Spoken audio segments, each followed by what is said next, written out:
لأني جئت من مدينة كولخ ببعثة كبيرة جدا، كأنما مدينة بعثت بأفلاز كبدها إلى هذه البلاد، ومدينة تعرف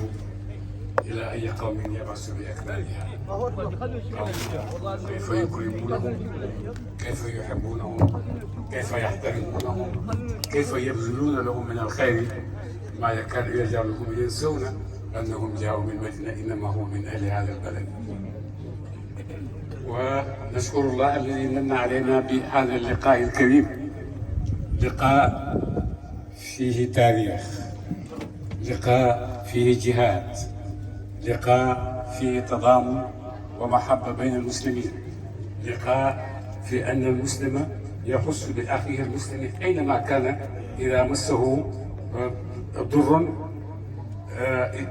تألم به، كما في الجسد إذا اشتكى منه عضو تداعى له سائر الجسد بالسهر والحمى. وهذا الذي يجري في أرض فلسطين حقا، دماء في قلوب كل منا،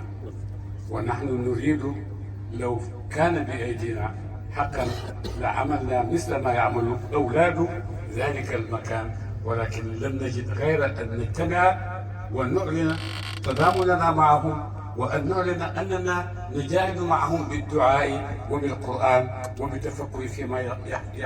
يحدث لهم وبتألم لما يتألمون له. نسأل الله تبارك وتعالى أن يكون لهم ناصرا ومؤيدا حتى يصلوا بجهادهم إلى الغاية المقصودة، وهو تحرير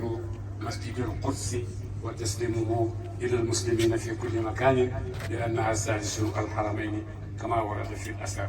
أو كما ورد في الحديث. ولقاؤنا في هذا الأرض موريتانيا اجتمعنا فيه شعوبا شتى، من السنغال، من نيجيريا، من غانا، من كل مكان في افريقيا. كل المسلمين لما سمعوا بدعوتي الى موريتانيا كلهم نهضوا ولبوا هذه الدعوه، لان فيه دعوه الى احياء الكرامه فيهم، دعوه الى احياء النخبه فيهم، دعوه الى احياء التآخي والتآلف فيما بينهم، وذلك هو مطلب المسلمين وهو مطلب الله تعالى في المسلمين: انما المؤمنون اخوه فاصلحوا بين اخويكم. واذا وجدنا فرصه تعطينا اننا نتلاقى بمثل هذا الجمع الغفير من العلماء، بمثل هذا الجمع من اهل السياده والعز والمقام في الدنيا،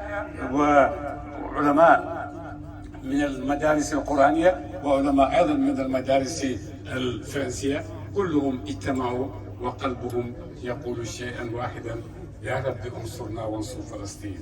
يا رب انصر الإسلام وانصر المسلمين، يا رب تولنا في من توليت، يا رب عافنا في من تعافيت، يا رب أعطنا قوة حتى نستطيع أن ننتصر لقضايانا وأن ننتصر على أعدائنا. يا رب أنت قادر على ذلك. ونشكر الله تبارك وتعالى الذي من كما قلت لنا بهذا اللقاء، لأن لقاء المسلمين في كل مكان فيه خير، فيه بركة، كما في حديث رسول الله صلى الله عليه وسلم: لا يجتمع 40 من المسلمين إلا وفيهم ولي من أولياء الله تعالى، إذا دعا الله استجاب له. وهذا المجموع من المسلمين أكثر من 40.